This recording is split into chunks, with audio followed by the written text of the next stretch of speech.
Hello friends, welcome to Apsara's cooking recipe. आज के बानिए देखाबो गाजर एवं चालेर आटा दिए बागाने तरताजा फुटान्तो गाँदा फुल पिठार रेसिपि।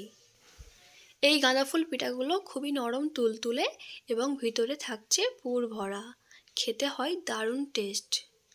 সো ফ্রেন্ডস, বিয়েবাড়ির ডালা সাজাতে কিংবা অতিথি আপ্যায়নে বা প্রিয় মানুষের মন জয় করতে এই পিঠাটা বানিয়ে নিতে পারবেন। সো ফ্রেন্ডস, রেসিপিটা পুরোপুরি দেখার জন্য আপনাদের অনুরোধ রইল, আশা করি ভালো লাগবে। তো প্রথমে বাজার থেকে গাজর কিনে আনতে হবে। দেখতে পাচ্ছেন বাজার থেকে অনেকগুলো গাজর কিনে এনেছি, আর এগুলো সুন্দর করে আমি খোসা ছাড়িয়ে নিচ্ছি।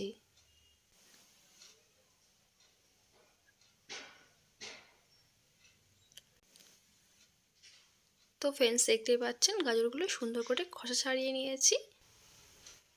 এবারে একটা গ্রেটার নিয়েছি, গ্রেটার দিয়ে সুন্দর করে আমি গ্রেট করে নিচ্ছি গাজরগুলো। দেখতেই পাচ্ছেন এই কাজটা কিছু সময় ধরে করে নিতে হবে।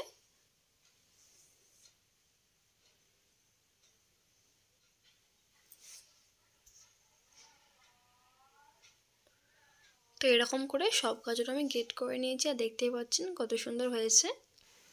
এবারে গাঁদা ফুল পিঠার ভিতরের পুরটা আমি তৈরি করে নেব। তার জন্য একটা সসপ্যান বসিয়ে দিয়েছি চুলায়। তার মধ্যে আমি 1 কাপের মতো দুধ দিয়েছি, আর হাফ কাপ মতো গুঁড়ো দুধ দিচ্ছি। দেখতে পাচ্ছেন দুটো এলাচ দিয়ে সুন্দর করে চামচ দিয়ে নাড়াচাড়া করে নিচ্ছি।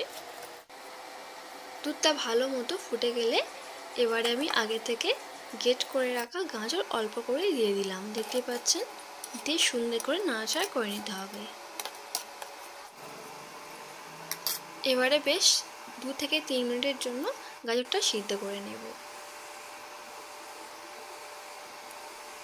গাজরটা অনেক সিদ্ধ হয়ে এসেছে। এবার এর মধ্যে কাজু কিশমিশ দিয়েছি, স্বাদ অনুযায়ী চিনি দিয়েছি, সামান্য একটু লবণ দিলাম, আর একটুকু ঘি দিয়েছি সেন্ট হওয়ার জন্য। দিয়ে ভালোভাবে নাড়াচাড়া করে নিতে হবে। কিছু সময় ধরে নাড়াচাড়া করে নেব যতক্ষণ না দুধটা শুকিয়ে যায়। তো দেখতে পাচ্ছেন দুধটা অনেকটা শুকিয়ে গেছে, আর একদম পুরটা তৈরি হয়ে গেছে। দেখতে পেলেন গাজরের পুরটা একদম রেডি। এটা এক সাইডে রেখে দেব। এবারে একটা ব্লেন্ডার নিয়েছি, তার মধ্যে আগে থেকে গ্রেট করে রাখা গাজরগুলো কিছু দিয়ে দিলাম। দেখতে পাচ্ছেন সামান্য জল দিয়ে সুন্দর করে মিক্সিং করে নেব। তো মিক্সিং করে নিয়ে ফিরে আসছি। তো দেখতে পাচ্ছেন মিক্সিং করে নিয়েছি, আর এই পাত্রের মধ্যে আমি ঢেলে নিয়েছি। ঘনত্বটা এরকমই হয়েছে। এবারে চুলার কাছে একটা কড়া বসিয়ে দিয়েছি, তার মধ্যে গাজরের পেস্টটা আমি দিয়ে দিলাম। দেখতে পাচ্ছেন এবারে লো ফ্লেমে রেখে গাজরটাকে সুন্দর করে একটু জাল দিয়ে নিতে হবে। আর সামান্য এখানে আমি লবণ দিয়েছি। দেখতে পাচ্ছেন গাজরের পেস্টটা একটু ফুটে গেলেই এর মধ্যে চালের আটা দিয়ে দিতে হবে। তো আমি এখানে পরিমাণ মতো নিয়েছি। দেখতে পাচ্ছেন এবারে ভালো করে নাড়াচাড়া করে নিতে হবে। এই মিশ্রণটা ঠান্ডা হয়ে গেলে একটা প্লেটের মধ্যে ঢেলে নেব।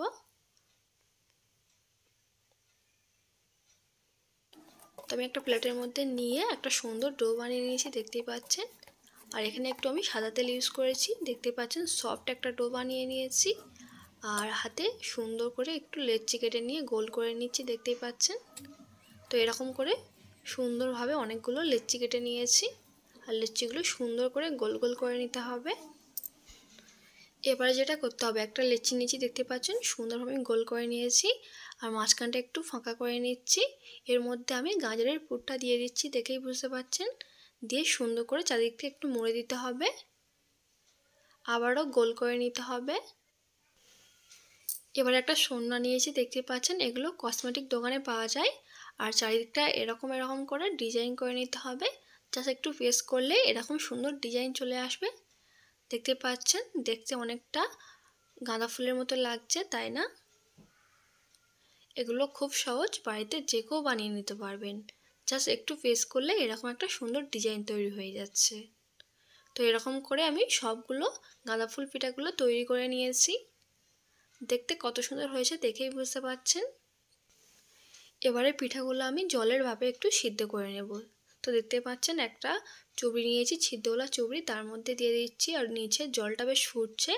এবারে একটা থালা দিয়ে উপর থেকে চাপা দিয়ে দিলাম 10 মিনিটের জন্য। 10 মিনিট পর ফিরে আসছি।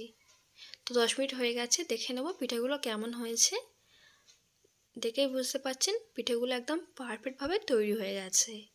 কি দেখে তো মনে হচ্ছে গাঁদা ফুল, তাই না? তো এই পিঠাগুলো আমাদের বাড়িতে যাকে খেতে দিয়েছি সেই বলেছে গাঁদা ফুল, তো আমি তার জন্য নাম দিয়েছি গাঁদা ফুল পিঠা। কেমন হয়েছে অবশ্যই কমেন্ট করে জানাবেন। আর দেখতে পাচ্ছেন একদম সফট আর ভিতরে গাজরের পুর ভরা। ভালো লাগলে অবশ্যই চ্যানেলটিকে সাবস্ক্রাইব কিংবা ফলো করে রাখবেন।